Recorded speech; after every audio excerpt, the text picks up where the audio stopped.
ഒരു പുതിയ young hero അല്ലേ, അല്ലെങ്കിൽ ഒരുപാട് പെൺകുട്ടികളുടെ ഹാർട്ട് ത്രോ സ്കാനറിന് പോലും സ്കാൻ ചെയ്തിട്ട് റെഡി എന്ന് പറയും. വേറെ മുമ്പിൽ ഇൻസൾട്ടഡ് ആവുക എന്നുള്ളതാണ് നമ്മുടെ ഏറ്റവും വലിയ വിഷമം. അന്നേരം എന്റെ നെഞ്ചിലേക്ക് ആ കത്തി കുത്തിയിറക്കിയപ്പോൾ ഞാൻ എന്തുകൊണ്ട് ഒരു ഇമോഷനും ഉണ്ടാവില്ല, ഒന്നും ഉണ്ടാവില്ല. ഞാനാണ് ഈ പടത്തിലെ ഹീറോയിൻ. ഞാൻ പറഞ്ഞാൽ അത് ശരിയാണോ? ഇതിക്കാർക്ക് പാട്ട് വല്ലതും കേൾക്കണമെന്നുണ്ടെങ്കിൽ എന്നോട് പറഞ്ഞാൽ മതി, ഞാൻ പാടിത്തരാം. ചില ഡയറക്ടേഴ്സ് കട്ട് ചെയ്തിട്ട് ഹലോ ഇത് വളരെ കോസ്റ്റ്ലി സാധനമാണ് ഇതിനകത്ത് കൊടുക്കുന്നത്, റിയാക്ട് ചെയ്യണമെങ്കിൽ പെട്ടെന്ന് ചെയ്യണം. മോഹൻലാൽ നിന്ന് കത്തി പറയുന്ന സമയത്ത് എനിക്ക് അറിയാതെ വന്നതായി. എല്ലാ ആക്ടേഴ്സിന്റെ അങ്ങനെയാണ്. അല്ലാതെ ഞങ്ങള് യൂട്യൂബിൽ ഇത്രയധികം ഫോളോവേഴ്സ് ഉള്ള ചതിയും വഞ്ചനയും ചെയ്യുന്നവനാണ് ചാവ. പിന്നെ ഇവരുടെയൊക്കെ കൂടെ അല്ലേ പിടിച്ചു നിൽക്കണ്ടേ? അവരുടെ പ്രണയത്തിലൊക്കെ അങ്ങനെയല്ലേ? പ്രണയിക്കാൻ ഭയങ്കര എളുപ്പമായതുകൊണ്ടല്ലേ ആളുകൾ ഒരുപാട് പ്രണയിക്കുന്നത്.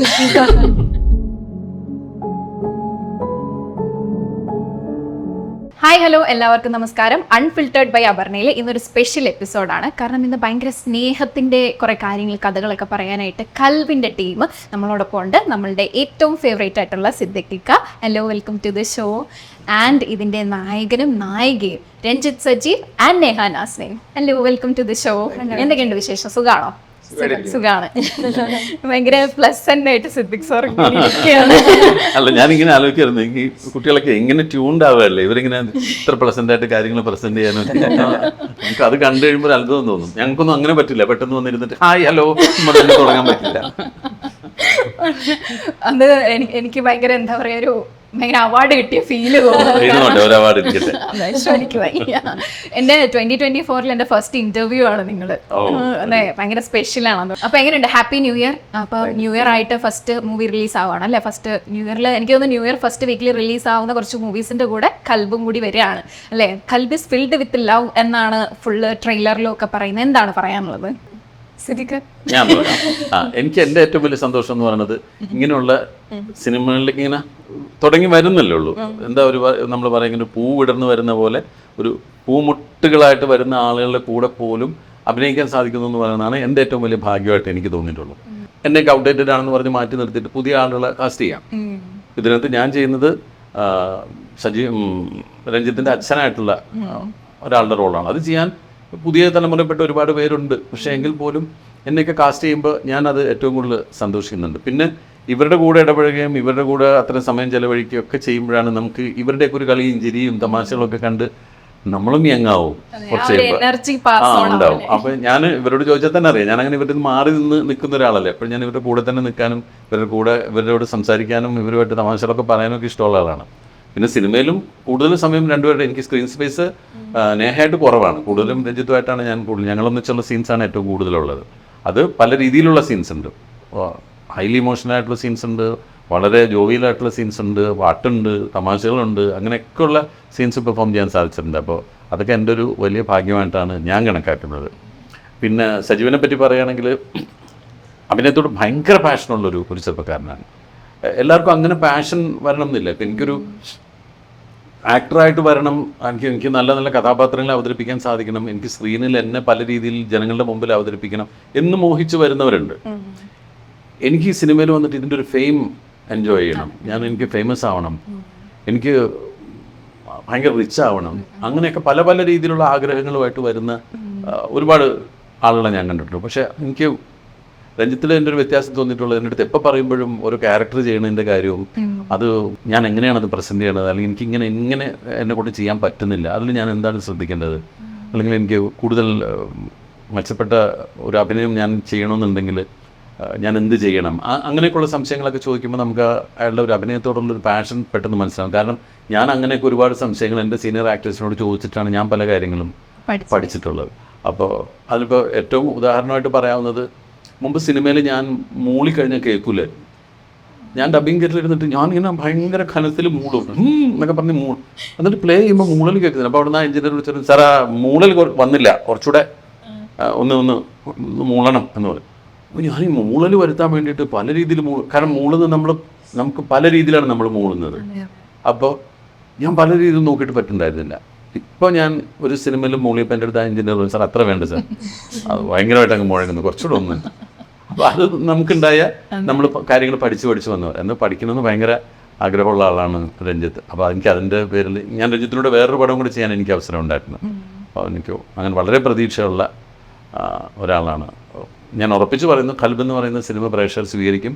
അത് സ്വീകരിച്ചു കഴിഞ്ഞാൽ നമുക്ക് പുതിയൊരു നായകനെ കൂടി നമുക്ക് കിട്ടും. അങ്ങനെ ഒരുപാട് കഴിവുകളുള്ള ഒരാളാണ്. നമുക്ക് ഈ 24-ൽ നമുക്ക് എന്തായാലും ഒരു പുതിയ യങ് ഹീറോ അല്ലേ, അല്ലെങ്കിൽ ഒരുപാട് പെൺകുട്ടികളുടെ ഹാർട്ട് ത്രോ ആയിട്ട് വരാൻ പോകുന്ന ഒരു നായകനാണ് രഞ്ജിത്ത്. കാരണം അതിനുള്ള ഒരുപാട് ഐറ്റംസ് കയ്യിലുണ്ട്. അത് ഡെവലപ്പ് ചെയ്ത് വരണം. ഡെവലപ്പ് ചെയ്ത് ഒരുപാട് കാര്യങ്ങൾ ഡെവലപ്പ് ചെയ്ത് വരുമ്പോൾ കുറേ കൂടെ നന്നാവും. പക്ഷെ ഒരു പുതുമുഖം എന്ന രീതിയിൽ ഇപ്പം ഞാൻ ഇപ്പോൾ കൽബ് 2ാമത്തെ സിനിമയാണ്, മൈക്ക് കഴിഞ്ഞിട്ട് അഭിനയിക്കുന്ന സിനിമയാണ്.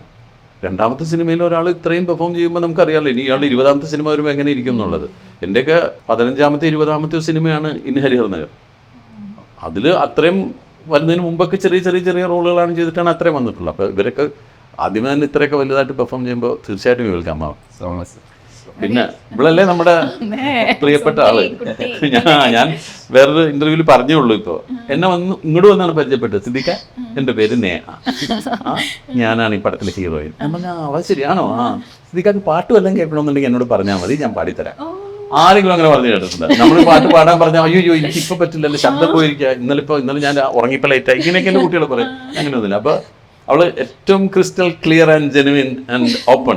അപ്പോൾ നമുക്ക് അങ്ങനെയുള്ളൊരു കുട്ടിയെ നമുക്ക് ഭയങ്കരമായിട്ട് ഇഷ്ടം തോന്നും. ഞാൻ ഇവളുടെ ബാപ്പാടുത്തും ഉമ്മാടുത്തും ചോദിക്കാനിരിക്കുകയാണ്.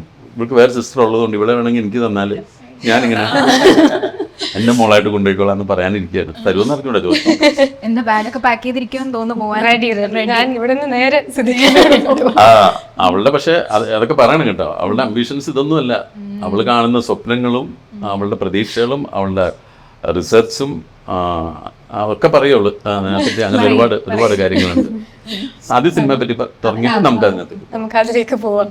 ഫസ്റ്റ് സിദ്ദിഖ പറഞ്ഞത് കഴിഞ്ഞിട്ട് ഞാൻ എന്തായാലും പറയണല്ലോ, എനിക്ക് ഏറ്റവും അധികം കംഫർട്ടബിൾ ആയി തോന്നിയത് സിദ്ദിഖാൻ്റെ ആക്ട് ചെയ്യുമ്പോഴാണ്. ആ ഒരു സ്ക്രീൻ സ്പേസ് ഷെയർ ചെയ്യുമ്പോൾ നമുക്ക് സിദ്ദിഖാൻ്റെ എനർജി അറിയാണ്ട് നമ്മുടെ ഉള്ളിലേക്ക് വരും. അത്രയും നമുക്ക് ചുരുക്ക സീൻസേ കൂടെ ഉള്ളൂ. പക്ഷെ അതിന് മുന്നേ തന്നെ നമ്മൾ കംഫർട്ടബിൾ ആക്കി ശരിക്കും ഒരു ഫാദർ ഫിഗർ ആയിരുന്നു സെറ്റിൽ. ഭയങ്കര കംഫർട്ടബിൾ ആയിരുന്നു. ഞാൻ ഭയങ്കര നെർവസ്നെസ്സിൻ്റെ ആളാണ്, ഭയങ്കര എക്സൈറ്റ് ചെയ്യാം. ഫസ്റ്റ് ഫിലിമാണ്, പെർഫോം ചെയ്ത് തകർക്കണം എന്നല്ല നമ്മൾ മനസ്സിൽ വിചാരിക്കല്ല.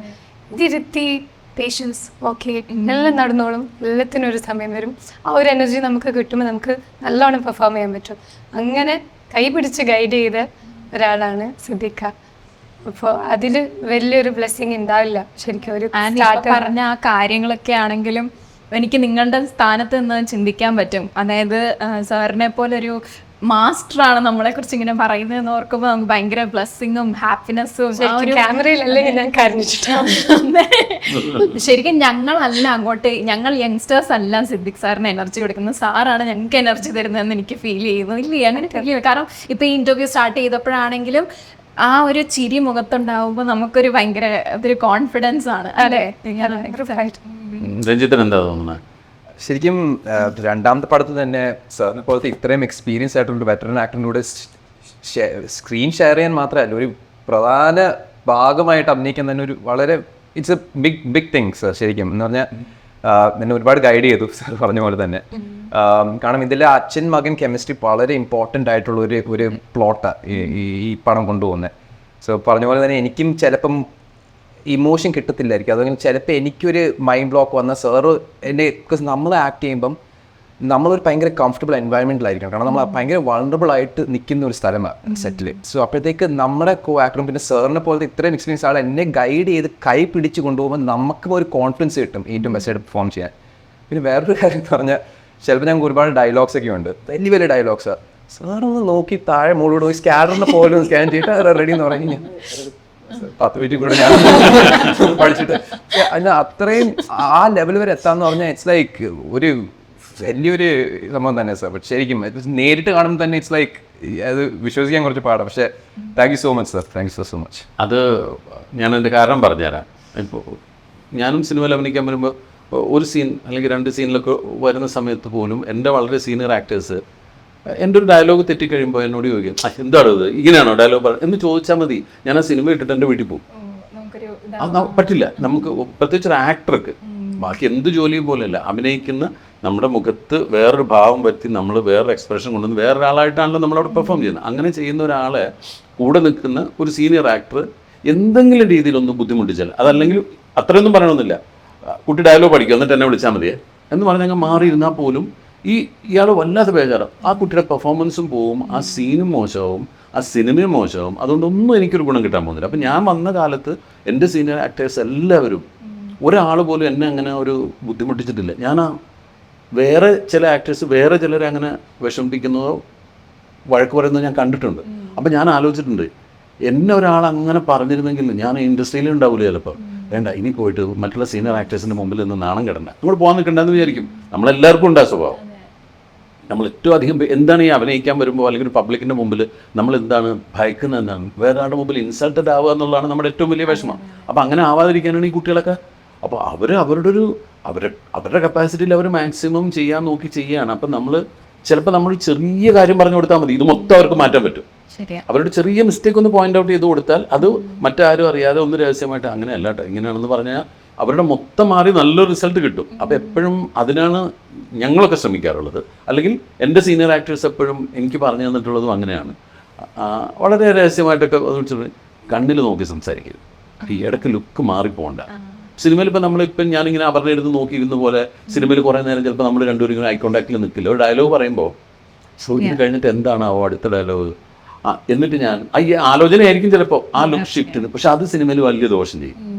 അപ്പോൾ അടുത്ത് നിൽക്കുന്ന ആക്ടർ എനിക്ക് പറഞ്ഞു തന്നിട്ടുണ്ട്, കണ്ണിൽ നോക്കിയിട്ട് സംസാരിക്കും, പവർഫുള്ളായിട്ട് പറയാം. അതുപോലെ തന്നെ ഇപ്പം വളരെ സീനിയർ ആയിട്ടുള്ളവർ എൻ്റെ അടുത്ത് ഓപ്പോസിറ്റ് നിൽക്കണം ഞാനാണെന്ന് വിചാരിക്കാതെ, അതൊക്കെ നമുക്ക് സിനിമയ്ക്ക് പുറത്ത്, ഇപ്പം അത് വിട്ടേക്ക്, ഷർട്ട് കുത്തിപ്പിടിച്ചോ നല്ല പോലെ എന്ന് പറഞ്ഞിട്ടായിരിക്കും ചെയ്യുക. അപ്പം അങ്ങനെ പഠിപ്പിച്ച് തന്നിട്ടുള്ളതുകൊണ്ട് അത് തന്നെയാണ് നമ്മൾ ഇവരിലോട്ടും പകർത്താൻ ശ്രമിക്കുള്ളൂ. ഇവർ ഒരു ഇഞ്ച് ഡൗൺ പോയാൽ അത് എന്നെയും കൂടിയാണ് ബാധിക്കുക. അപ്പം അതുകൊണ്ട് ആണ് അങ്ങനെ പ്ലസൻ്റ് ആക്കി കൊണ്ടുപോകാൻ ശ്രമിക്കുന്നത്. നമ്മളെപ്പോഴും ഒരു സെറ്റ് പ്ലസൻ്റ് ആയിരിക്കുക എന്നുള്ളതാണ്. എല്ലാവരും ഹാപ്പി ആയിട്ടിരിക്കുക. അല്ല നമ്മൾ ഇറിറ്റേറ്റഡ് ആയാൽ എല്ലാത്തിനെയും ബാധിക്കും. എന്നാലും ഞാൻ ഇടയ്ക്കൊക്കെ ചിലപ്പോൾ ഇറിറ്റേറ്റഡ് ആയിട്ടുണ്ടാവും കേട്ടോ ചില കാര്യങ്ങളൊക്കെ. പക്ഷെ ഇവരെ ഞാനിങ്ങനെ എന്താ പറയുക മക്കളെ പോലെ തന്നെയാണ് കൊണ്ടു നടന്നിട്ടുള്ളത്. പക്ഷെ എന്നാലും എങ്ങനെയാ ഒറ്റ നോട്ടത്തിൽ ഇത്രയും ലൈൻസ് നമുക്ക് ഗ്രാസ്പ് ചെയ്യാൻ പറ്റുന്ന ഒരു അത് ആ നോട്ടം എന്ന് പറയുന്നത് ചിലപ്പോൾ എൻ്റെ ഒരു 25ാമത്തെ പ്രാവശ്യമായിരിക്കും ആ നോട്ടം. ഞാൻ രാവിലെ സെറ്റിൽ വന്നു കഴിഞ്ഞാൽ എനിക്ക് സീൻ കിട്ടുമല്ലോ, ഞാൻ സീൻ വായിച്ച് പഠിച്ചിട്ടുണ്ടാവും. ഞാൻ എൻ്റെ ഡയലോഗുകളല്ല പഠിക്കുക, ആ സീൻ എന്താണെന്നാണ് പഠിക്കുക. ആ കണ്ടന്റ് മൊത്തം എന്താണെന്ന് പഠിച്ചു, മറ്റാളുടെ മാനസികാവസ്ഥ എന്താണ്, ഇതിൽ എങ്ങനെയാണ് പെരുമാറുന്നൊക്കെ അതിനകത്തുണ്ടല്ലോ. അപ്പം അത് പഠിച്ചിട്ടുണ്ടാവും. രഞ്ജിത്ത് കാണുന്നത് ലാസ്റ്റ് പഠിച്ചിട്ട് ഞാൻ എൻ്റെ ഡയലോഗ് മാത്രം നോക്കിക്കോട്ടെ ഒന്ന് നോക്കി, അതിലല്ല, അത് ആദ്യമായിട്ടല്ല കാണുന്നത്. പക്ഷെ ചിലപ്പോൾ ഒന്ന് നോക്കിയിട്ട് ഒരു ഫൈനൽ നമ്മൾ പരീക്ഷാവളി കാണുന്നതിന് മുമ്പ് ഒന്ന് ബുക്ക് പഠിക്കില്ല, അത് മാത്രമാണത്. അപ്പൊ ഒന്നും കൂടെ നോക്കി ഓക്കെ എന്ന് പറഞ്ഞിട്ട് അത് നമ്മൾ കോൺഫിഡന്റ് ആയാൽ ബാക്കിയൊക്കെ നമുക്ക് ഇങ്ങനെ അറിയാതെ അങ്ങ് വന്നോളും.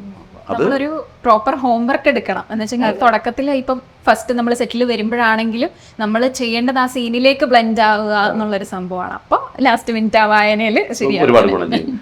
ഇത്രേ ഉള്ളൂ. നമുക്ക് ഏറ്റവും പ്രൈമറി ആയിട്ട് വേണ്ട ഇതിനോട് താല്പര്യം ഉണ്ടായാൽ മതി. ഇതാണ് എൻ്റെ മേഖല. ഞാൻ ഇതിൽ ഇപ്പൊ ഇവര് ആക്ഷൻ എന്ന് പറഞ്ഞു കഴിയുമ്പോഴാണ് എൻ്റെ അൾട്ടിമേറ്റ് കൊടുക്കേണ്ടത്. അത് അപ്പം കൊടുത്താലേ ഉള്ളൂ. പിന്നെ നമ്മൾ വീട്ടിൽ പോരുന്നതിനെ പറ്റി ആലോചിച്ചിട്ട് കാര്യമില്ല എന്നുള്ള തോന്നൽ വരുമ്പോൾ ഇതെല്ലാം താനെ വരും. അപ്പം നമ്മൾ രാവിലെ സെറ്റിൽ വന്നു കഴിഞ്ഞാൽ ഇന്ന് ബ്രേക്ക്ഫാസ്റ്റിന് എന്താണെന്ന് ചോദിക്കില്ല, അതെന്തായാലും നമുക്ക് വിഷയം ഉണ്ടാവില്ല. അത് അതിൻ്റെ ഇടയിൽ വരും, നമ്മളതിൻ്റെ ഇടയിൽ കഴിക്കുന്നുണ്ടാവും, നമ്മൾ അറിയാൻ പോലും ഇല്ല. നമുക്ക് വേണ്ടത് ഇതാണ്, സീൻ കിട്ടി, എന്താണ് ഇന്നത്തെ എൻ്റെ പെർഫോമൻസ്, എന്താണ് കാര്യങ്ങൾ, അതിലായിരിക്കും നമ്മുടെ ശ്രദ്ധ വരിക. അത് ഓട്ടോമാറ്റിക്കലി എല്ലാവർക്കും അങ്ങനെ വരും. അതും ആക്ച്വലി എൻ്റെ ഏറ്റവും വലിയ ടേക്ക് അവേ സിദ്ദീഖാൻ്റെ പെർഫോമൻസിൽ അതായിരുന്നു. നമ്മളെല്ലാവരും ഒരു മാസ്റ്റർ ഷോട്ട് കഴിഞ്ഞ് മിഡ് ക്ലോസ് ഒക്കെ വെക്കുമ്പോൾ നമ്മൾ റിക്രിയേറ്റ് ചെയ്യാൻ നോക്കും. നമ്മൾ മാസ്റ്ററിൽ ചെയ്യുന്നത് നമ്മൾ റിക്രിയേറ്റ് ചെയ്യാൻ നോക്കും. സിദ്ദീഖ ഒരു ഷോട്ട് മാസ്റ്റർ കൊടുത്തു കഴിഞ്ഞാൽ ക്ലോസിൽ ഒരു പുതിയ രീതിയിലാണ് ചെയ്യുക. അതിനൊരു നോവൽറ്റി ഉണ്ടാവും. ഒരേ ആക്ഷൻസ് ആയിരിക്കും, ഒരേ ഇതായിരിക്കും, പക്ഷെ അതിന് റിക്രിയേഷൻ എന്നുള്ള മൈൻഡിലല്ല കാണാം. അതിനൊരു പുതിയ എനർജിയിലും ഓരോ എനർജി. അതെ, അത് കണ്ടു പഠിക്കണം. അതൊരു സീസൺഡ് ആക്ടർ ആയതിൻ്റെ ഒരു ഗുണമാണ് അത്. അത് കണ്ട് എക്സ്പീരിയൻസ് ചെയ്ത് തന്നെ അത് പഠിക്കണം. നമ്മൾ മാസ്റ്റർ ഷോട്ടിൽ അഭിനയിച്ച് തകർത്ത് ക്ലോസ് ആകുമ്പോഴത്തേക്ക് നമ്മൾ ടയേർഡ് ആവും. പക്ഷെ സിദ്ദീഖ അത് കോൺസ്റ്റന്റ് ആയിട്ട് കൊണ്ട് അതൊക്കെ ബൈ എക്സ്പീരിയൻസ് അത് വന്നോളും. ഇപ്പം എനിക്ക് എന്നിട്ടൊരു ഡയറക്ടറോട് ചോദിക്കാം, എൻ്റെ ഈ ഡയലോഗ് സാർ ക്ലോസ് എടുക്കുന്നുണ്ടോ? എടുക്കുന്നുണ്ട് എന്നും ചിലപ്പോൾ എൻ്റെ അടുത്ത് പറഞ്ഞില്ല. സോ പുതിയ ക്ലൂ വരുന്നൊരു കുട്ടി പോയിട്ട് ക്ലോസ് എടുക്കുന്നുണ്ടോ ചിലപ്പോൾ അത് ആ ഡയറക്ടർക്ക് ഇഷ്ടപ്പെടണമെന്നില്ല. പിന്നെ അതല്ലെങ്കിൽ കുറേ കൂടെ കഴിയുമ്പോൾ നമുക്കിങ്ങനെ സീൻ വായിക്കുമ്പോൾ നമുക്കറിയാം ഇത് വളരെ ഇമ്പോർട്ടൻ്റ് ആയിട്ടുള്ള ഡയലോഗാണ്, അപ്പോൾ അതിൻ്റെ ക്ലോസ് ആയിട്ട് തന്നെ എടുക്കും. അപ്പോൾ നമ്മൾ അതിൽ ആണ് മാക്സിമം ഇമോഷൻസ് കൊടുത്ത് പറയേണ്ട കാര്യമുള്ളൂ. മറ്റേതിങ്ങനെ അതിൻ്റെ കൂടെ അങ്ങ് പോയാൽ മതി എന്നൊക്കെ ഉള്ളത് ഇതൊക്കെ ബൈ എക്സ്പീരിയൻസ് നമ്മൾക്ക് വന്നു ചേരുന്ന ചില കാര്യങ്ങളാണ്. അപ്പോൾ അങ്ങനെയാണ്, അതുകൊണ്ടാണ് ഞാൻ പറഞ്ഞത് ആ സമയത്ത് വരുമ്പോൾ ക്ലോസപ്പിൽ വരുമ്പോഴായിരിക്കും നമ്മൾ ആ മുഴുവൻ ഇമോഷൻസ് കൊടുത്ത് ചെയ്യാം. മറ്റേത് ചിലപ്പോൾ വളരെ ഒന്ന് നോർമലായിട്ട് ചെയ്തിട്ടുണ്ടാവുള്ളൂ. കാരണം ഇത് വേറെ വരും, ഇതല്ല ഉപയോഗിക്കാൻ പോകുന്നതെന്നുള്ള അറിയാവുന്നതുകൊണ്ട് അങ്ങനെ ചെയ്യുന്നതാണ്. ഒക്കെ പരിചയം വന്നപ്പോൾ താനേ വന്നോളൂ, പേടിക്കണ്ട. ഈ പണ്ടത്തെ കാലത്ത് ഫിലിം യൂസ് ചെയ്തിട്ട് ചെയ്യുമ്പോൾ ഇത്രയും സജഷൻ ഷോട്ട്സും ഒന്നും ഉണ്ടായിരുന്നില്ലല്ലോ. ഇപ്പോഴല്ലേ കുറേയും കൂടി ആ സജഷൻ ഷോട്ടുകളും അങ്ങനെയൊക്കെ. അങ്ങനെയുള്ള ആ ഒരു ടെക്നിക്കിനോട് എങ്ങനെയാണ് ആ അപ്രോച്ച്? മുമ്പ് ഈ പറഞ്ഞ പോലെ ഇത്രയും ഷോർട്സ് ഒക്കെ കൂടുതലുണ്ടാവും, സജഷനും ക്ലോസും ഒക്കെ തന്നെ വരും. പക്ഷേ ഒരു ഫുൾ മാസ്റ്റർ എടുത്ത് ഫുൾ സീൻ ഷൂട്ട് ചെയ്തിട്ട് ഇപ്പുറത്ത് കൊണ്ടുപോയി ക്യാമറ വെച്ചിട്ട് ഒന്നുകൂടെ ഇത് ഫുൾ എടുത്ത് അപ്പുറത്ത് കൊണ്ടുപോയി ക്യാമറ വെച്ചിട്ട് ഒന്നുകൂടെ ഷൂട്ട് ചെയ്ത് പിന്നെ അതിൻ്റെ എല്ലാത്തിൻ്റെയും ക്ലോസ് അങ്ങനെ എടുക്കില്ല പണ്ട്. കാരണം അത്രയും വേസ്റ്റ് ചെയ്യാനുള്ള ഫിലിമില്ല. റോ സ്റ്റോക്ക് എന്ന് പറയുന്നത് വളരെ കോസ്റ്റ്ലിയാണ് തന്നെ. അപ്പോൾ ആവശ്യമുള്ളത് മാത്രം എടുക്കുള്ളായിരുന്നു. അപ്പോൾ ഈ കണ്ടിന്യൂറ്റി ഒക്കെ മെയിൻറ്റെയിൻ ചെയ്യാൻ ഈ പറഞ്ഞ പോലെ ഇപ്പോഴത്തേക്കാൾ കുറച്ചുകൂടെ ബുദ്ധിമുട്ടുണ്ട്. മോണിറ്ററും ഇല്ല. അപ്പം നമ്മൾ മറ്റേ ഡയലോഗ് പറഞ്ഞ സമയത്താണോ ഞാൻ അതെടുത്ത് പോക്കറ്റിലേക്ക് വെച്ചത്, അതിനെപ്പറ്റി നമുക്ക് തന്നെ ഒരു ഓർമ്മ വേണം. അത് കഴിഞ്ഞ് നമ്മളത് പോക്കറ്റിൽ എടുക്കുന്നിടത്തുനിന്ന് കഴിഞ്ഞിട്ടാണ് ഈ ഡയലോഗ് വരുന്നത്. അപ്പം അത് മെയിൻറ്റെയിൻ ചെയ്യണം. അത്രയും കാര്യങ്ങൾ ഇപ്പം അതൊന്നും വേണ്ട. ഒന്ന് നോക്കി ഞാൻ ആ പോക്കറ്റിൽ വെച്ചത് എപ്പോഴാണ് നോക്കി അപ്പോഴേക്കും തന്നെ റിവൈൻഡ് ചെയ്തിട്ട് ഇല്ല സാർ ആ ഡയലോഗ് പറയുമ്പോൾ സാർ വെച്ചിട്ടില്ല, അത് കഴിഞ്ഞിട്ടാണ് പിന്നീടാണ്. ഓക്കെ, എളുപ്പമായി കുറച്ചുകൂടി. സാറിനോട് പറയുമായിരുന്നു ആ കാലത്തൊക്കെ എന്ന് പറഞ്ഞാൽ നമ്മൾ ഫിലിം വെച്ച് ഷൂട്ട് ചെയ്യുമ്പോഴത്തേക്ക് ഈ സമയം നമ്മൾ ഒരു റോങ് ടേക്ക് ഇടുമ്പോൾ ഫിലിം വേസ്റ്റ് ആവുക, നമ്മുടെ റെസ്പോൺസിബിലിറ്റി അത്. അങ്ങനെയൊക്കെ ഒരുപാട്. കാരണം ഇപ്പം എല്ലാം ഡിജിറ്റല്ല, ഇത് ശരിയാണെങ്കിൽ ഇത് കട്ട് ചെയ്തിട്ട് ഒരു പുതിയ ഷോട്ട് എടുക്കാൻ പറ്റും, മാച്ച് എല്ലാം അവൈലബിൾ ആണ്. അപ്പോഴത്തേക്ക് അങ്ങനത്തെ ഒരു റെസ്പോൺസിബിലിറ്റിയും ഉണ്ട്. അതൊക്കെ വെച്ചിട്ടാണ് നമ്മൾ അഭിനയിക്കുന്നത്. So it was A much tougher time. പക്ഷേ ഇപ്പോൾ അത്രയും ഫെസിലിറ്റി ഉണ്ടായിട്ട് നമ്മൾ നല്ല ഔട്ട്പുട്ട് കൊടുത്തില്ലെങ്കിലും അതും വേറൊരു റെസ്പോൺസിബിലിറ്റിയാണ് അല്ലേ? ബിക്കോസ് ഓഡിയൻസിന്റെ എക്സ്പെക്ടേഷൻസ് കൂടും. അവർ ചിന്തിക്കും ഇത്രയും എടുക്കാമെന്നല്ലോ, വേണമെങ്കിൽ ആ ഷോട്ട് ശരിയായില്ലെങ്കിൽ എന്തുകൊണ്ടൊന്നുകൂടെ എടുത്തില്ല. അങ്ങനെയും പ്രത്യേകിച്ച് നമ്മൾ പുതിയതായിട്ട് വരുന്ന ആക്ടേഴ്സിന് വരുന്ന ഒരു ചാലഞ്ച് അതാണ്. കാരണം നമ്മൾ കിട്ടുന്ന അവസരത്തിൽ നമ്മളുടെ സ്പേസ് ബിൽഡ് ചെയ്തെടുക്കുക എന്നുള്ളൊരു ഓരോ കാലഘട്ടത്തിനും ഓരോ ആയിട്ടുള്ള ചാലഞ്ചസ് വന്നുകൊണ്ടിരിക്കുക. സാർ പറഞ്ഞ പോലെ നമ്മുടെ ഹോംവർക്ക് നമ്മൾ കറക്റ്റായിട്ട് ചെയ്താൽ നമുക്ക് ചെയ്യാൻ പറ്റും. അതായത് എന്ന് പറഞ്ഞാൽ നമ്മൾ സ്ക്രിപ്റ്റ് വായിക്കുമ്പോൾ നമുക്കൊരു ഐഡിയ കിട്ടും എങ്ങനെ ഈ ഡയലോഗ് അവതരിപ്പിക്കുന്നത്, നമ്മുടെ ഓപ്പോസിറ്റുള്ള ആൾ എങ്ങനത്തെ ഇമോഷൻ ഇടാൻ സാധ്യതയുള്ളത്. നമ്മൾ 1-2 ഓപ്ഷൻസ് എടുത്തു വെച്ചാൽ അത് സേഫ് ആയിരിക്കും. ലാസ്റ്റിനായിട്ട് നമ്മൾ കിടന്ന് കഷ്ടപ്പെടേണ്ട ആവശ്യമില്ല. സോ നമ്മൾ എപ്പോഴും പ്രിപ്പയർഡ് ആയിട്ട് ഇരിക്കണമെന്ന് എൻ്റെ ഒരു കുറവായിട്ടുള്ള എക്സ്പീരിയൻസ്. അല്ല, വേണം, നമ്മൾ അങ്ങനെ തന്നെ പ്രിപ്പയർ ആയിട്ടിരിക്കണം. ഈ ഫിലിമുള്ള കാലത്തെ ഞങ്ങളൊക്കെ ഫേസ് ചെയ്തിരുന്നൊരു പ്രധാന ബുദ്ധിമുട്ടെന്ന് പറയുന്നത്, ഇപ്പോൾ അപർണ എൻ്റെ അടുത്തൊരു ഡയലോഗ് പറഞ്ഞു, ഞാനത് കേട്ടിരിക്കുന്ന റിയാക്ഷനാണ് എൻ്റെ എടുക്കാൻ പോകുന്നത്. അപർണ ആ ഡയലോഗ് പറയുമ്പോൾ എനിക്ക് ഓട്ടോമാറ്റിക്കലി ആ റിയാക്ഷൻ വരും. ഇത് അപർണയുടെ ആ ഡയലോഗ് എടുത്തു കഴിഞ്ഞിട്ട് അപർണ വീട്ടിൽ പോകും, അപർണയുടെ ക്ലോസ് എടുത്തിട്ട് അത് കഴിഞ്ഞിട്ട് എൻ്റെ അടുത്ത് അവസാനം ഒരിക്കലും എൻ്റെ എടുക്കുന്നത് അതിനാ മറ്റേ അപർണ പറഞ്ഞ ഡയലോഗാണ്. അപ്പോൾ ഈ കൈ ഈ റൈറ്റ് സൈഡിലേക്ക് കയ്യിൽ നോക്കിയാൽ മതി, ഒരു കൈയാണ് അവിടെ ഇരിക്കുന്നത്. അപ്പോൾ ഈ അപർണ പറഞ്ഞ ഡയലോഗ് ഏറ്റവും ഇമോഷണലായിട്ട് എൻ്റെ ഓപ്പോസിറ്റ് നിന്ന ആക്ടർ പറഞ്ഞ ഡയലോഗ് ഒരു ഇമോഷനും ഇല്ലാതെ അസോസിയേറ്റ് ഡയറക്ടർ വായിക്കും ഇങ്ങനെ.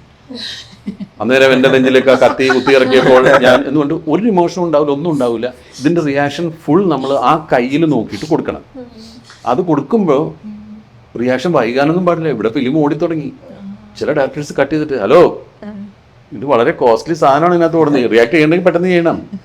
അപ്പോൾ ആ ലിമിറ്റഡ് ടൈമിനുള്ളിൽ ഇത് വരുത്തും വേണം. അത് അന്ന് അത്രയും പ്രയാസങ്ങളൊക്കെ ഉണ്ടായി. ഇന്നിപ്പോൾ അങ്ങനെയില്ല. പക്ഷെ അന്നും ചില ആക്ടേഴ്സ് നമ്മൾ സഹായിക്കുന്ന അവർ പോവില്ല, അവർ നമ്മുടെ ക്ലോസിൻ്റെ തൊട്ടപ്പുറത്ത് നിന്നിട്ട് അതേ ഇമോഷനിൽ പറഞ്ഞു തരും. എങ്കിലേ നമുക്ക് ആ ഫീല് കിട്ടുള്ളൂ. അല്ലാണ്ട് വെറുതെ ഇത് മരം പോലെ ഒന്നും വരുമൊന്നുമില്ല. ഇപ്പോൾ അത്തരം സൗകര്യങ്ങൾ കൂടുതലുണ്ട്. ഇപ്പം ഏറ്റവും റീസെൻ്റ് ആയിട്ട് റിലീസ് ചെയ്ത നേരെന്ന് പറയുന്ന സിനിമ ഞാൻ തിയേറ്ററിൽ കാണുമ്പോൾ എൻ്റെ ചില റിയാക്ഷൻ കാണുമ്പോൾ ഞാനിങ്ങനെ അന്തം വിട്ടു പോകും. എന്ന് വെച്ച് കഴിഞ്ഞാൽ അത് മോഹൻലാൽ ആ ഡയലോഗ് പറയുന്ന സമയത്ത് ഞാൻ കേട്ടിരുന്നപ്പോൾ ചെയ്ത റിയാക്ഷൻ അത് വേറൊരു ക്യാമറ ഫോളോ ചെയ്യുന്നുണ്ട്. നമ്മളറിയാതെ തന്നെ നമ്മുടെ റിയാക്ഷൻ അവർ ക്യാപ്ചർ ചെയ്യുന്നുണ്ട്. അപ്പോൾ ഇപ്പോൾ ഈ റിയാക്ഷൻ എടുത്തിട്ടുണ്ടായിരുന്നല്ലേ, ഇതെപ്പോൾ ചെയ്താവോ? അതൊരിക്കലും ഈ വലത്തെ കയ്യിൽ നോക്കിയിട്ട് വേറൊരാൾ മോഡറേഷൻ ഇല്ലാതെ വായിക്കുന്ന ഡയലോഗ് കേട്ടിട്ടല്ല. മോഹൻലാൽ നിന്ന് കാത്തി പറയുന്ന സമയത്ത് എനിക്ക് അറിയാതെ വന്നതായി. എല്ലാ ആക്ടേഴ്സിൻ്റെ അങ്ങനെയാണ്. ഇപ്പം ഞാൻ പറയുമ്പോൾ തിരിച്ച് മോഹൻലാലിൻ്റെ ഒക്കെ അങ്ങനെ ഷൂട്ട് ചെയ്യും. അപ്പോൾ അതൊക്കെ അത്തരം സൗകര്യങ്ങൾ വന്നത് ഇപ്പോഴാണ്. അപ്പോൾ ശരിക്കും ഒരു ആക്ടറെ സംബന്ധിച്ചിടത്തോളം കുറെ കൂടി എളുപ്പമായ കാര്യങ്ങൾ, നമ്മളുടെ നല്ല നല്ല ഇമോഷൻസ് കിട്ടാനും ഒക്കെ കുറെ കൂടെ എളുപ്പം ഇപ്പോഴാണ്. കുറച്ചുകൂടി നമ്മളുടെ ജെനുവിൻ ആയിട്ടുള്ള റിയാക്ഷൻസും റെസ്പോൺസും നമുക്ക് ആ ആർട്ടിഫിഷ്യാലിറ്റി മാക്സിമം കുറയ്ക്കാൻ പറ്റും. അല്ലേ, അടിപൊളി. ഈ സിനിമയിലാണെങ്കിൽ തന്നെ ഒരുപാട് ഇൻഫ്ലുവൻസേഴ്സ് അല്ലെങ്കിൽ സോഷ്യൽ മീഡിയയിൽ നല്ല എന്താ പറയാ ഒരുപാട് പ്രസൻസ് ഉള്ളവരൊക്കെ ഈ സിനിമയിലേക്ക് കക്ഷികളൊക്കെ ഉണ്ട്. അതെ, ഒരുപാട് ഫോളോവേഴ്സും ഒരുപാട് വ്യൂസും ഒക്കെ ഉള്ളവർ ഒത്തിരി പേരുണ്ട്. അപ്പോൾ അവരുടെ ഒരു ഇൻവോൾവ്മെന്റ് ഈ ഫിലിമിനെ എത്രത്തോളം ഹെൽപ്പ് ചെയ്യും എന്നാണ് നിങ്ങളുടെ ഒരു കാഴ്ചപ്പാട്? അതിന് ഇവർ രണ്ടുപേരും കേട്ടോ പറയേണ്ടത്. ഇവര് എല്ലാവരും കൂടെ കൂടിയിരുന്ന അതിന്റെ ഭയങ്കര തമാശകളും കളിയും ചിരിയും ഒക്കെ നടക്കുന്നത് കണ്ടിട്ടുണ്ട്. നിങ്ങൾ പറയാൻ സാറിനെ സംബന്ധിച്ച് എന്നുവെച്ചാൽ പണ്ട് അത്രയ്ക്ക് അങ്ങനെയല്ലോ നടന്മാര്, അങ്ങനെ ഒരു സെലിബ്രിറ്റീസ് എന്ന് പറയുമ്പോൾ നമ്മൾ നടന്മാര് നടിമാര് അങ്ങനെ നമുക്കൊരു ഇതുണ്ടായിരുന്നു. ഇപ്പോഴാണ് നമുക്ക് കാറ്റഗറീസ് ഓഫ് സെലിബ്രിറ്റീസ് ഉണ്ട്, പിന്നെ ഇവർക്കൊരു സെറ്റ് ഓഫ് ഓഡിയൻസ് ഉണ്ട്. അപ്പോൾ ആ ഓഡിയൻസിനെയും കൂടി നമുക്ക് തിയേറ്ററിലേക്ക് കൊണ്ടുവരാം, അവർക്കൊരു എക്സ്പെക്ടേഷൻസും വരുമല്ലോ. അപ്പോൾ ഇത്രയും എക്സ്റ്റെൻസീവ് കരിയർ ഉള്ള ആള് തന്നെ അതിനൊരു ഉത്തരം പറഞ്ഞിട്ട് നിങ്ങളുടെയും കൂടി ഉത്തരം. എനിക്ക് പക്ഷേ അഭിനയിക്കുമ്പോഴോ അല്ലെങ്കിൽ ആ പിള്ളേർക്ക് എൻ്റെ കൂടെ നമ്മൾ ആ എല്ലാവരും കൂടെ പോയിട്ട് കല്യാണ വീട്ടിലെ സീക്വൻസ് ഒക്കെ ഇല്ലേ, ആ സമയത്തൊക്കെ ഇവരെല്ലാവരും എൻ്റെ കൂടെ ഉണ്ട്. എനിക്കറിഞ്ഞൂടാ ഇവരൊക്കെ ഇത്ര വലിയ വലിയ ആളുകളാണെന്ന്. എനിക്ക് പുതുതായിട്ട് അഭിനയിക്കാൻ വന്ന പിള്ളേരാണെന്ന് തന്നെ തോന്നിട്ട്, കാരണം എൻ്റെ അടുത്തും അവർ അങ്ങനെ തന്നെയാണ് നിൽക്കുന്നത്. പക്ഷെ പെർഫോമൻസ് കാണുമ്പോൾ നമുക്ക് തോന്നും കേട്ടോ ഇവർ കുറച്ചും കൂടെ റിലാക്സ്ഡ് ആണ്, ഇവർ നന്നായിട്ട് ഹ്യൂമർ ചെയ്യുന്നുണ്ട്, വളരെ നല്ല ടൈമിങ്ങിൽ തന്നെ ഡയലോഗുകൾ പറയുന്നുണ്ട്, അല്ലെങ്കിൽ അവരുടെ ഒരു മിസ്റ്റേക്ക് കാരണം നമുക്ക് ഷോട്ട് വീണ്ടും റീടേക്ക് വേണ്ടി വരുന്നില്ല. അപ്പോൾ എല്ലാം നല്ല മിടുമിടുക്കന്മാരാണ്. അപ്പോൾ ഞാൻ ഓരോരുത്തരോട് ചോദിക്കുമ്പോൾ രണ്ടാമത്തെ സിനിമയാണ്, ഇതിനു മുമ്പ് വേറെ സിനിമയിലൊന്നും തല കാണിച്ചിട്ടുള്ളൂ, അല്ലാതെ ഞങ്ങൾ യൂട്യൂബിൽ ഇത്രയധികം ഫോളോവേഴ്സ് ഉള്ള അതൊന്നും അവർ പറഞ്ഞിട്ടേ ഇല്ല. പിന്നീടാണ് ഞാനിതൊക്കെ അറിയുന്നത്. സാജിദ് പറയും എൻ്റെ അടുത്ത്, ഇവൻ്റെ യൂട്യൂബ് വീഡിയോ ഒക്കെ ഭയങ്കര ഇൻട്രസ്റ്റിംഗ് ആണ്, ഒരുപാട് പേര് കാണുന്നതാണ്. അങ്ങനെ ഇവരൊക്കെ ഞാൻ പിന്നീടാണ് മനസ്സിലാക്കുന്നത്. അവരതൊന്നും ഭാവിക്കാതെ പുതുതായിട്ട് വന്ന ആളുകളെ പോലെയാണ്. പക്ഷെ ഇവരൊക്കെ തമ്മിലുള്ള ഇന്ററാക്ഷൻസ് ഒക്കെ ഭയങ്കര രസമായിരുന്നു. ഇവരവിടെ ഇങ്ങനെ കളി തമാശകളൊക്കെ പറയുന്നൊക്കെ ആയിരുന്നു. ഇവർ പറയട്ടെ പറ്റി. സോ ഡെഫിനറ്റ്ലി ഒരു മാർക്കറ്റിംഗ് പോയിന്റ് ഓഫ് വ്യൂ നോക്കി ഹെൽപ്പ് ചെയ്യും. പക്ഷെ അവർ ഇത്രയും ഒരു വേദിയിൽ ഫേമസ് ആയത് അവരുടെ ടാലന്റ് കൊണ്ട് തന്നെയാണ്. ആ ടാലന്റ് ഈ പടത്തിൽ നിന്ന് ഷോക്കേസ് ചെയ്തിട്ടുണ്ട്. കാരണം ഈ പടത്തിൽ അവതരിപ്പിച്ച എല്ലാ ക്യാരക്ടേഴ്സും ആ ക്യാരക്ടറിന് ആപ്റ്റാ, ആ ആൾക്കാരതിന് ആപ്റ്റാ. അങ്ങനെ തന്നെ സാജിദ് ഇത് പടം വിഷ്വലൈസ് ചെയ്ത് കൺസെപ്ച്വലൈസ് ചെയ്ത് അവതരിപ്പിച്ചത്. അതെ. സോ ഇവരെല്ലാം ഉണ്ടെങ്കിലും മാർക്കറ്റിംഗ് സ്റ്റാൻഡ് പോയിന്റ് ഓഫ് വ്യൂവിൽ ഹെൽപ്പ് ചെയ്യുന്നെങ്കിലും ഇവരും നന്നായി പെർഫോം ചെയ്തിട്ടുണ്ട്. അപ്പോഴത്തേക്ക് ആ പെർഫോമിങ്ങിന്റെ അബിലിറ്റി നോക്കിയ കാസ്റ്റ് ചെയ്തത്. ഡെഫിനറ്റ്ലി അങ്ങനത്തെ ഒരു ഇതുകൊണ്ട് എല്ലാവരും അടിപൊളി പെർഫോമൻസ് ആണ്. അതല്ലാണ്ട് തന്നെ നമ്മൾ ഫിലിം ഷൂട്ട് ചെയ്യുന്നതിന് മുന്നേ കുറേ നമുക്ക് ഗുണം ചെയ്തത് നമ്മളൊരു 1 മന്തോളം നമ്മളൊരു ആക്ടിങ് വർക്ക്ഷോപ്പ് ചെയ്ത്, അത് ഒരു അടിപൊളി കാര്യം സാജിദ് ഖാനോട് പറയണത്. ശരിക്കും നമ്മൾ ഐ തിങ്ക് എന്നെ ഒരുപാട് ബെനിഫിറ്റ് ചെയ്തിട്ടുണ്ട്. എല്ലാവരുമായിട്ടൊന്ന് മിങ്കിൾ ചെയ്യാനും നമുക്കൊരു സ്പേസ് ഷെയർ ചെയ്യുമ്പോൾ കുറേയും കൂടി കംഫർട്ടബിളായി. നമ്മളൊരു വലിയൊരു ഫ്രണ്ട്സ് ഗ്യാങ് തന്നെയായി. അതുകൊണ്ട് അവിടെ ആരും യൂട്യൂബറാണ്, ഇങ്ങനെയാണ്, സെലിബ്രിറ്റി ആരും ഒന്നും കാണിച്ചില്ല. നമ്മളെല്ലാവരും കൂടെ ഇരുന്ന് ബിരിയാണി ഒന്നും ഡാൻസ് പ്രാക്ടീസിന് പോയി വിയർക്കും, അടികൊള്ളും, എല്ലാം കൂടെ. അതുകൊണ്ട് നമ്മളെല്ലാവരും ഒരു സിബ്ലിങ്സിന്റെ ഒരു ബോണ്ട് ഉണ്ടായിരുന്നു. എല്ലാ സെറ്റിലും നമ്മളെല്ലാവരും ആക്ടേഴ്സ് ആയിരുന്നു. അതെ. പിന്നെ മാർക്കറ്റിംഗ് പോയിന്റ് ഓഫ് വ്യൂവിൽ കുറച്ചും കൂടി ഓഡിയൻസിനെ ഫുൾ ചെയ്യാൻ പറ്റും, കാരണം അവർക്കും ഒരു സെറ്റ് ഓഫ് ഓഡിയൻസ് ഉണ്ട്. അങ്ങനെ പിന്നെ ഈ സിനിമയിൽ ഇവരുടെയൊക്കെ പേരുകൾ ഭയങ്കര രസമാണ്. ഒരുത്തൻ്റെ പേര് ട്രൈമോൾ എന്നാണ്. അത് കാരണം വെച്ചാൽ അവൻ ഭയങ്കര തലവേദനയാണ് എല്ലാവർക്കും. ഞാൻ ഓരോരുത്തരുടെ പേരിങ്ങനെ ചോദിക്കുമ്പോഴാണ് സാജിദ് പറയുന്നത്. ഒരാളുടെ പേര് ട്രൈമോൾ, അപ്പൊ അവൻ ഭയങ്കര തലവേദന. വേറെ ചതിയും വഞ്ചനയും ചെയ്യുന്നവനാണ് ചാവ. അവന്റെ മെയിൻ തൊഴിൽ ചതി വഞ്ചനയാണ്. പിന്നെ ആരാണ് പ്ലിക്കോ, കാൽപോ ഹീറോയുടെ പേരാണ് കാൽപോ. അപ്പൊ ഞാൻ എന്താണ് സാജിദ് കാൽപോ എന്നിട്ടേക്കണ. അപ്പൊ സാജിദിന്റെ ഒരു ഫ്രണ്ട് ഉണ്ട്, കാൽപോ എന്നാണ് അവനെ വിളിക്കുന്നത്. എന്ന് വെച്ചാൽ അവന്റെ എപ്പോഴും അവന്റെ കാല് പൊട്ടിയിട്ടുണ്ടാവും, എവിടെയെങ്കിലും ചക്കിട്ട്. അങ്ങനെ കാല് പൊട്ടിക്കാണ്, അതുകൊണ്ടാണ് കാൽപോ. അവൻ അങ്ങനെ പേരിട്ട്.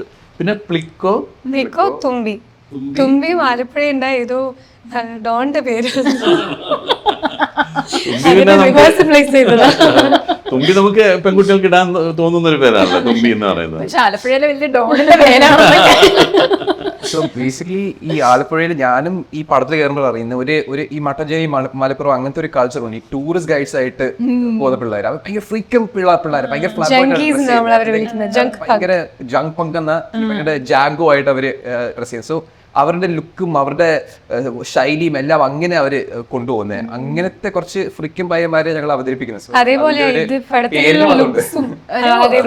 അച്ഛനുമായിരുന്നു ലുക്കും ഒക്കെ എന്താ ഇതാണ് ലീഡർ, ഗ്യാങ്ങിന്റെ ലീഡർ ആണെന്നൊക്കെ.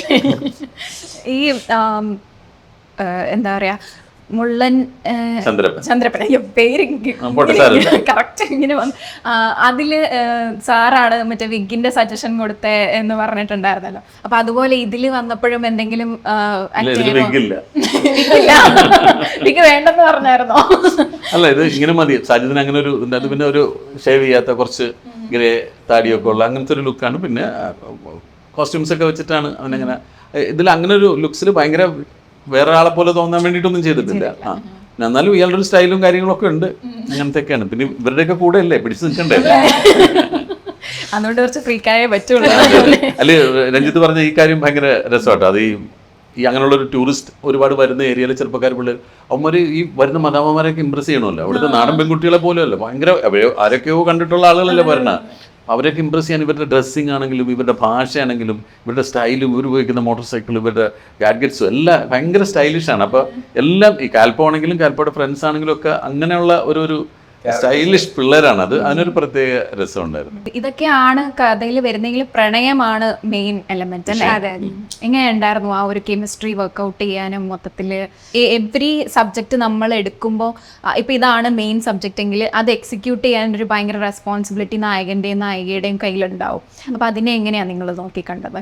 നമുക്ക് ആക്ച്വലി ഏറ്റവും അധികം പ്രഷർ തോന്നിയത് അതാണ്. ബിക്കോസ് നമ്മളെ കെമിസ്ട്രിയിലാണ് ഈ ഫിലിം കിടക്കുന്നത്. നമ്മളെ തമ്മിൽ എന്താണോ ദാറ്റ്സ് വാട്ട് വിൽ വർക്ക്. അപ്പൊ നമ്മൾ കണ്ടുപാട് നമ്മളെ തമ്മിൽ ആ ഒരു കെമിസ്ട്രി ഉണ്ടായിരുന്നു. ഞങ്ങൾ 2 months ബിഫോർ ഷോ ഞങ്ങൾ മീറ്റ് ചെയ്ത് ഞങ്ങൾ വൈബായി. അപ്പോഴത്തേക്ക് നമ്മൾ സംസാരിക്കുമ്പോഴത്തേക്കും നമ്മളെ തമ്മിൽ ആ ഒരു കംഫർട്ട് ഉണ്ടായിരുന്നു.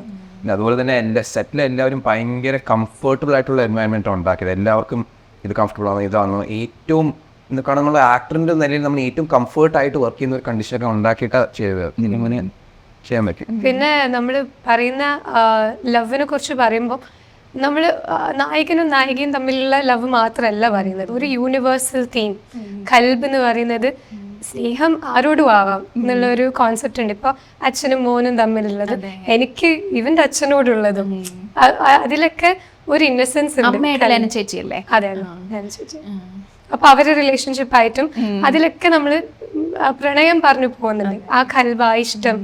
അപ്പോൾ അതൊക്കെ നല്ല രസത്തിൽ വന്നിട്ടുണ്ട് ഫിലിമിൽ. ആ റിലേഷൻഷിപ്സ് എക്സ്പ്ലോർ ചെയ്യാൻ പറ്റുന്ന സ്പേസും ഒക്കെ നല്ല, നിങ്ങൾ കാണുമ്പോൾ നിങ്ങൾക്ക് ഇഷ്ടാവുന്ന അധികം പറയുന്നില്ല. അതിന് സജിത് ചെയ്തിരിക്കുന്നത് സിനിമ കാണുമ്പോൾ അത് കുറച്ചുകൂടി ഡീറ്റെയിൽ ആയിട്ട് മനസ്സിലാവും. ഇവളുടെ വീട്ടിലെ ഒരു അറ്റ്മോസ്ഫിയറേ അല്ല ഞങ്ങളുടെ വീട്ടിൽ. അപ്പോൾ ഇവള് മോഹിക്കുന്നത് ഈ രഞ്ജിത്ത് എന്ന് പറയുന്ന കാമുകനോടുള്ളൊരു പ്രണയത്തെക്കാൾ ഉപരി ആ കുട്ടി ആഗ്രഹിക്കുന്നത് ഈ ഒരു അറ്റ്മോസ്ഫിയറിൽ വന്ന് ജീവിക്കാനാണ്. ഇങ്ങനെ മനുഷ്യർ ജീവിക്കുന്നുണ്ടോ ഇത്ര സ്നേഹത്തിലും സ്നേഹത്തിലും ഇങ്ങനെയൊക്കെ ഉള്ളൊരു ലൈഫുണ്ടോ? അപ്പോൾ അത് കാണാൻ അവൾ പറയുന്നത് ആദ്യം എന്നെ കാണണമെന്ന് പറയുന്നത്, എനിക്ക് നിന്റെ അച്ഛനെ വന്ന് കാണണമെന്ന് പറയുന്നത്. അപ്പോൾ ആ കുടുംബ അറ്റ്മോസ്ഫിയറും കാര്യങ്ങളൊക്കെ അങ്ങനെയൊക്കെയാണ് ആ പ്രണയം വളർന്നു വരുന്നതും. പിന്നെ അതിന് തുടർന്നുണ്ടാകുന്ന പ്രശ്നങ്ങൾ നമ്മൾ ട്രെയിലറിൽ പറയുന്ന പോലെ, ഒരാളൊരു പെൺകുട്ടിയെ പ്രണയിച്ചാൽ ഈ ലോകം മുഴുവൻ തോക്കും വാളും ബോംബും ഒക്കെ ആയിട്ട് വരും, അശരികളെല്ലാം കൊണ്ടുവരും അതിനെ എതിർക്കാനായിട്ട്. അവിടെയൊക്കെ നേരിടാൻ പറ്റണം. അതാണ് യഥാർത്ഥ കാമുകൻ എന്ന് പറഞ്ഞു കൊടുക്കുന്നതാണ്. അപ്പൊ എപ്പോഴും അങ്ങനെയാണ്, നമ്മൾ എവിടെ ആരും എന്ത് പ്രണയിക്കുന്ന പറഞ്ഞാലും അതിന് ഉടക്ക് വെക്കാനാണല്ലോ എപ്പോഴും ശ്രമം, അല്ലേ? അവരുടെ പ്രണയത്തിലൊക്കെ അങ്ങനെയല്ലായിരുന്നു. എന്റെ പ്രണയത്തിലാരും ഇതുവരെ ഒന്നും പറയാൻ പറ്റില്ല, കാരണം എനിക്ക് കുറച്ചും കൂടെ നട്ടല് കൂടുതലാണ്. അങ്ങനല്ലേ, പ്രേമിക്കാൻ ഭയങ്കര എളുപ്പമാണ്, സ്നേഹിക്കാനും ഭയങ്കര എളുപ്പം. പക്ഷെ അതിനെ വരുന്ന ഒബ്സ്റ്റക്കിൾസ് എല്ലാം മാറ്റി ഫ്രണ്ടിലേക്ക് കൊണ്ടുപോകാനുള്ളതാണ് പൊതുവെ എല്ലാവർക്കും. പ്രണയിക്കാൻ ഭയങ്കര എളുപ്പമായതുകൊണ്ടല്ലേ ആളുകൾ ഒരുപാട് പ്രണയിക്കുന്നത്. വളരെ ഈസി അല്ലേ? ഒന്നാമത് ഈ ഡിജിറ്റൽ യുഗത്തിലൊക്കെ പ്രേമിക്കാൻ ഭയങ്കര എളുപ്പമാണ്. രാവിലെ ഒരു പ്രണയം വൈകുന്നേരം വേറൊരു പ്രണയം, വളരെ എളുപ്പമല്ലേ പ്രണയിക്കാൻ.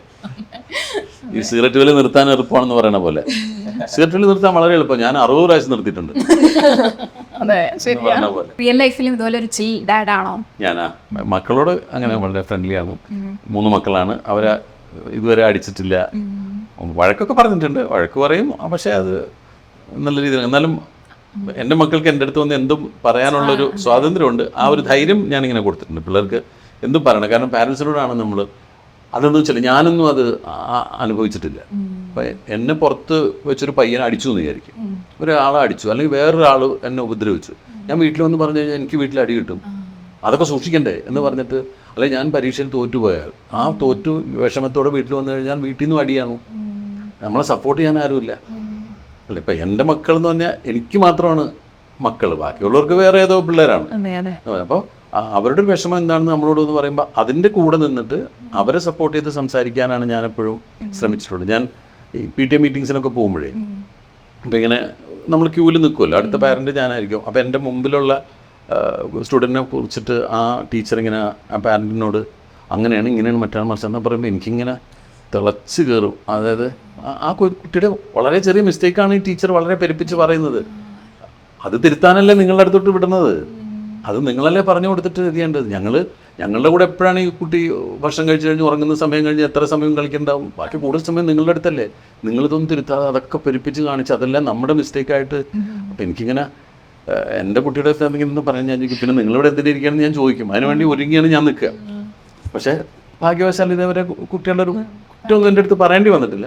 പക്ഷെ ഞാൻ എന്നാലും സ്കൂളിലൊക്കെ പോകുമ്പോഴുള്ള പബ്ലിക് മീറ്റിങ്ങുകളിൽ ഞാൻ സംസാരിക്കുമ്പോൾ പറയും, എല്ലാ കുട്ടികളെ ഒരേപോലെ കാണാൻ ശ്രമിക്കണം ടീച്ചർമാർ.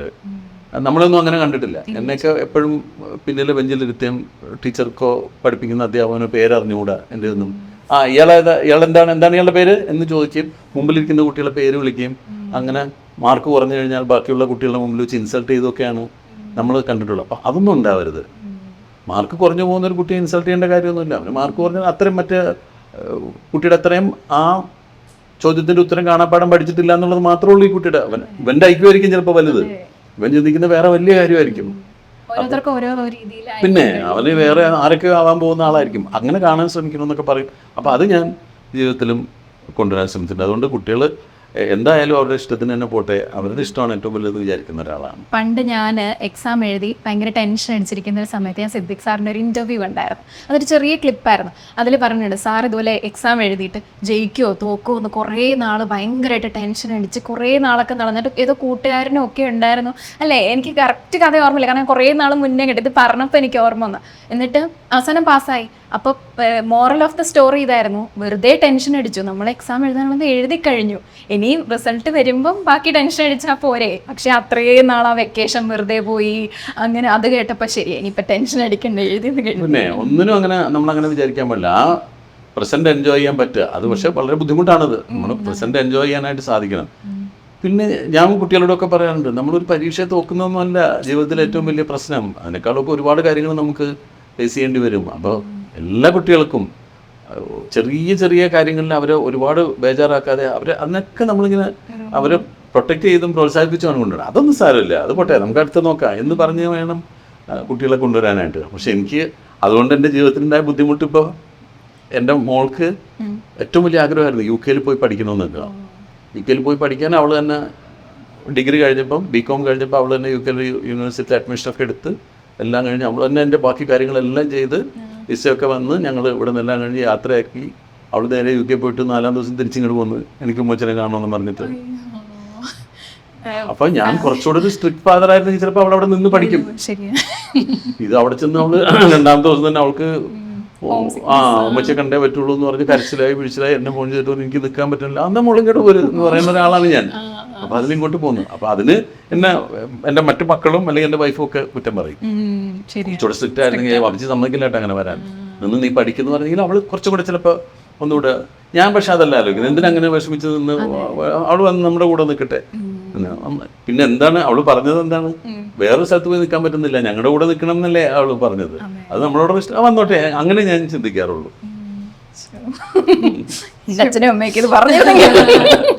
അപ്പോൾ എൻ്റെ മോളുടെ ക്ലാസ്മേറ്റ്സ് ഒക്കെ എപ്പോഴും പറയും, എൻ്റെ വീട്ടിൽ വന്ന് എൻ്റെ അടുത്ത് വന്ന് കാര്യങ്ങൾ പറയാനാണ് കൂടുതൽ ഇഷ്ടം എന്ന് പറയും.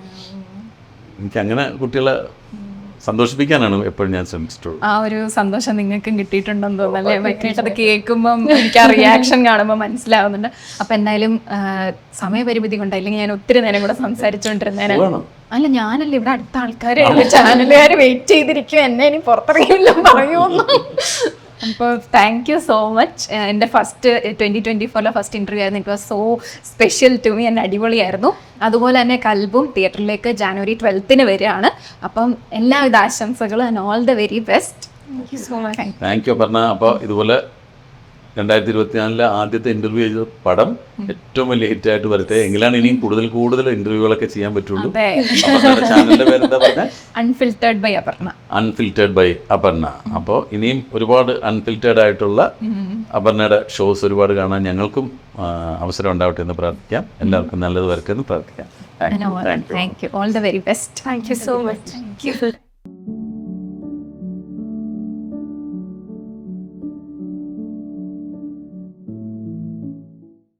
എനിക്ക് രണ്ടും ഓൾ ദ വെരി ബെസ്റ്റ്. എനിക്ക് താങ്ക് യു. ഓൾ ദ ബെസ്റ്റിന് ആവശ്യമില്ലല്ലോ. അങ്ങനെയല്ല, ഫസ്റ്റ് ഫിലിമാണ്, സെക്കൻഡ് ഫിലിമാണ്, അങ്ങനെ ഒരു ഓൾ ദ ബെസ്റ്റ് കൊടുക്കുന്നത്. നന്നായിട്ട് വരും.